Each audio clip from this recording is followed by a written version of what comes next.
The Spirit is here. The Spirit is here.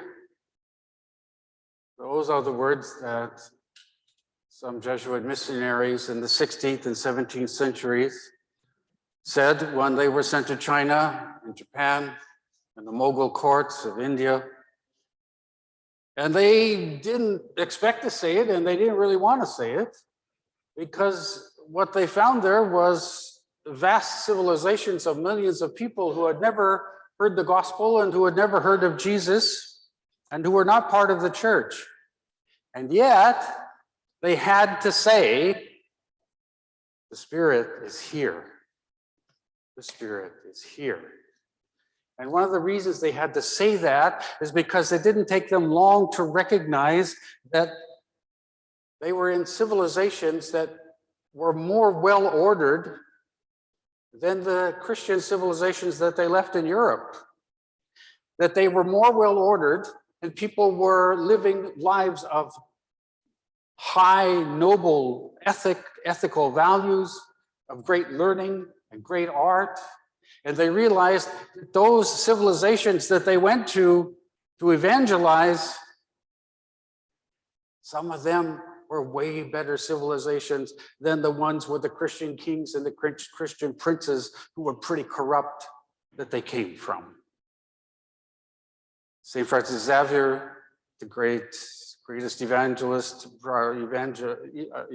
perhaps of history, he first went to southern India, and he didn't take him long to write back to Rome and say, well, you know, I'll tell you, the only thing that's keeping the gospel from spreading here is the Portuguese sailors who call themselves Christians, because they're drunk and they're misusing the women and they're enslaving people for the sake of getting rich and nothing more.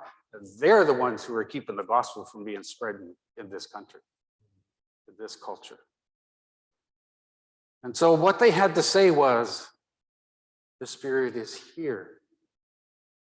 In our gospel, and the reason they could say that, of course, is because Jesus is King of the universe. Jesus isn't just King of Christians and of Christianity and the church. He is the ruler of the whole universe. In our gospel, Jesus says that he has come to be witness to the truth, and that all of those who are of the truth will listen to his voice. And so there are two meanings to the word truth, and we often get them confused. One of the meanings of truth is that there's a list of things that we consider to be true. We said, you know, these things are so in conformity with reality that we judge that these are true. And we make a list of them. But that's just one meaning of the word truth. The other meaning of the word truth is the attitude of truth. And we can't get them confused. There is the attitude of truth. It's not a list of things. It's an attitude in people's hearts and minds. And so what those early Jesuits found is that the people in these foreign cultures that they went to, they had the attitude of truth. They wouldn't have a list that said these are the true things that were the same as the Jesuits, but they had the same attitude of truth. They had the attitude of truth, which was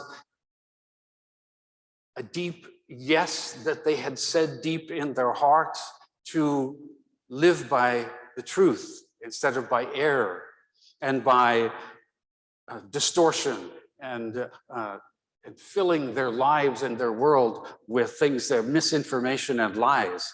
They had said a yes in their hearts to live lives of integrity, because it's like a deep yes that they would never have said consciously, but deep in their hearts, they had said yes to living in reality and truth, because that is the best way to be a human person. It is the right red road that you have to follow to be a real human person of integrity.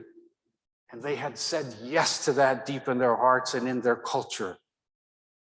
And so they had to say, the Spirit is here. They may not know about Jesus, but the Spirit is here.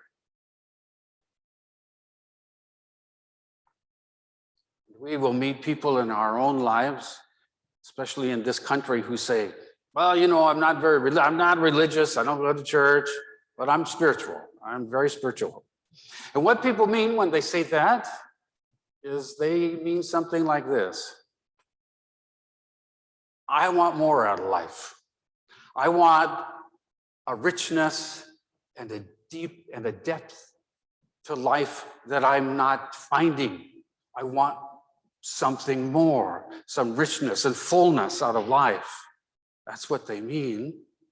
And why do they say that? It's because their hearts have already said yes to being a person of integrity, a person who makes brave and loving decisions, a person who lives by the truth, even if the truth means they have to admit that they have done some things wrong.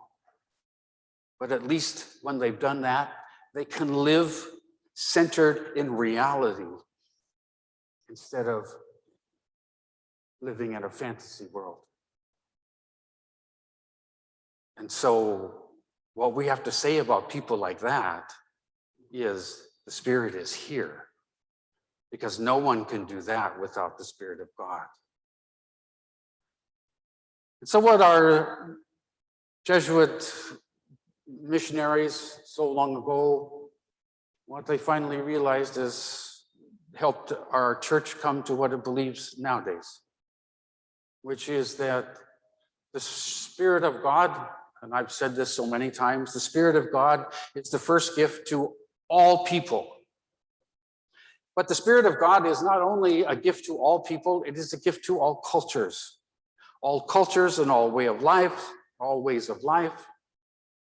It is present. The Holy Spirit of God is present and active in all cultures and all ways of life, and all peoples, no matter who they are, where they are in the world. It doesn't matter what they believe.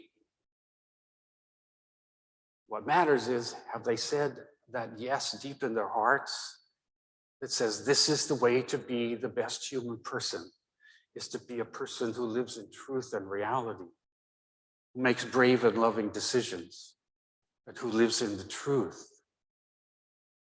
Because what we believe then as the church is that that means their hearts have been enlightened by Jesus Christ, whether they know it or not. Because Jesus Christ is not just the King of Christians and of Christianity, he is the King of the universe, of all people. And their hearts have been enlightened by his grace. And whenever any one person or any culture does anything that is noble and beautiful and deeply human and humane, it is because they have received the grace of Jesus Christ. They have received grace from him, whether they know it or not, or care or not. It doesn't matter. It's been given to them. And they have received the gift of God's Holy Spirit. That God's Spirit is active and present in them. And so that changes our church's view of evangelization. Because what that means is that we can never force anyone to be Christian, and we can never force any culture to be Christian. We have to encounter that culture, and we have to learn and listen as well as speak and teach. And we have to find where Christ is already present in the culture, so that we can say, the Spirit is here. The Spirit is here among these people. The Spirit is here among their dances. The Spirit is here in their language. The Spirit is here in their stories. The Spirit is here in their culture. So we don't go to other cultures. We don't go to find strangers. We don't go to people who are estranged from God. We don't go to heathens. We don't go to pagans. We go to people who have the same Spirit we have, who have received the gift of the Spirit just like us, and who have the same Spirit of God that we have. And we expect them to find what's best in their culture, whenever there's whatever is best in their culture. We expect to find the fruits of God's Holy Spirit: patience, love, care, kindness, self-control, courage, nobility, of the human spirit, because they have been partakers of the Spirit just like us. Because Christ is not just the King of Christians and the church. He is the King of the universe. And that means that we can never take the gospel message and force it on anybody. It cannot be forced, and it cannot come from the outside. It can't be placed on a culture and a people and a person from the outside. It has to come from the heart of the person. It has to come from the heart of the culture. It has to come from their heart. It has to be their way of being a Christian, not some Europeans back in Europe. Because what it means for Jesus to be King of the universe is that means that the Spirit is there. It means we can recognize the Spirit is there. It's the same Spirit I have. And that Christ has enlightened the minds of all people to love and seek the truth, to live in integrity and truth. And we do it in different cultural ways, with different cultural languages, but it's all a place where we can say, the Spirit is there. The Spirit is there.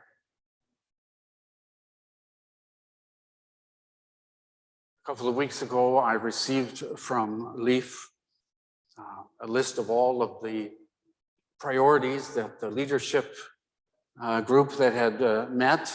They had met all day and had a meeting, and they had talked about what we needed to do in the parish, and what the values are, and what the most important, how to stack up our values, what was most important. And you know what I saw? I saw that Christ is the King of the universe, not just Christians and Christianity, and not just St. Charles, but Christ is because what I saw in all of those things were people saying, we want everybody in. We want all the different cultures in. We want to respect and reverence the cultures, which is what the church teaches us nowadays, is that cultures have to be not just respected, reverenced as a place where God has already been, as a place where the Spirit has already been given as a gift, as a place where Christ has already enlightened minds. And they might not have the same list of truths that we do, but they have the same attitude of truth, that we must live as people of integrity and in truth. And we must seek the gifts of the Spirit, patience and love, and gentleness and self-control and kindness. And so this is such an important and beautiful feast, because one of the things that it says is that it's not just about Christians and Christianity back in Europe. It is about all people and all cultures and all places. The other thing that it says, that there is a visible mission. We know that the Spirit of God and the Son of God have a mission in the world. And Christ has a visible mission. He came in our history. But Christ also has an invisible mission. Christ, the King of the universe, has an invisible mission in which he is enlightening the minds of all people everywhere to listen to the truth and to live in the attitude of truth. And that means that every culture, at the heart of every culture, the Holy Spirit and Jesus have been working so that they are prepared to hear the gospel someday. Someday the gospel will be preached to them in a way that they can hear it, because their hearts have already been prepared by the Holy Spirit and the Son of God. So we don't go to cultures like those old Jesuits anymore, thinking that we're going to save people from going to hell. That is not how we do it nowadays. We go to other cultures and we listen, and we're in dialogue. And Gospel can never come from the outside. It has to come from the heart of the people and the heart of their ways. And in their way. So let us celebrate with great joy this. Because what the teach, let me say this because we've all heard Jesus say that no one comes to the Father except through him. And so in the past, we have misinterpreted that to mean that they have to know about Jesus in order to find salvation. And that is not what the church believes. They can find salvation by living by the light of their heart and mind as they have been enlightened by Christ and the Holy Spirit, whether they know it's Jesus or not. They don't have to know it's Jesus. Good Hindus are saved as good can be saved as good Hindus. Good Muslims can be saved as good Muslims. Because they all have Christ. They all have hearts that have been enlightened by Christ to live, to love, and to live by the truth. In the attitude of truth. And so this parish is a little tiny spot in the universe, but this is a place where we want to celebrate and honor Christ, the King of the whole universe.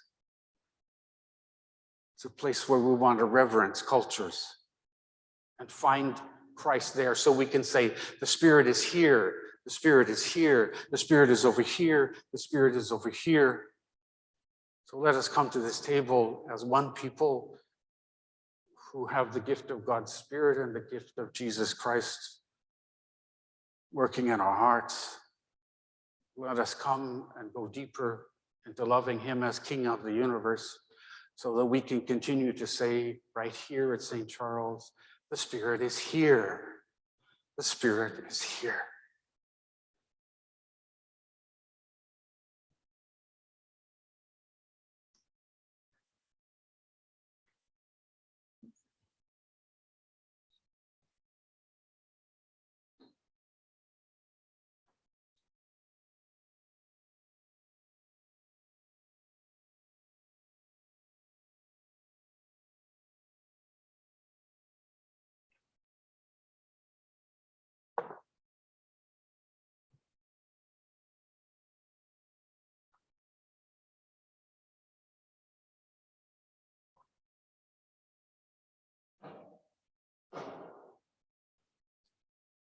P.S. Postscript. So if that's false evangelization to force the gospel from the outside, what's true evangelization? What does the church teach now? The church teaches now that true evangelization, or why do we evangelize? I mean, if people can be saved by living in integrity in the faith that they already have, why do we evangelize? It's because we want, if we live Jesus and preach the gospel, people from other cultures will go, oh yeah, that's the fullness. There in Jesus, there's a fullness that we didn't know about. There's a fullness there that our ancestors knew about, but they didn't have the name for it. They didn't have words for it.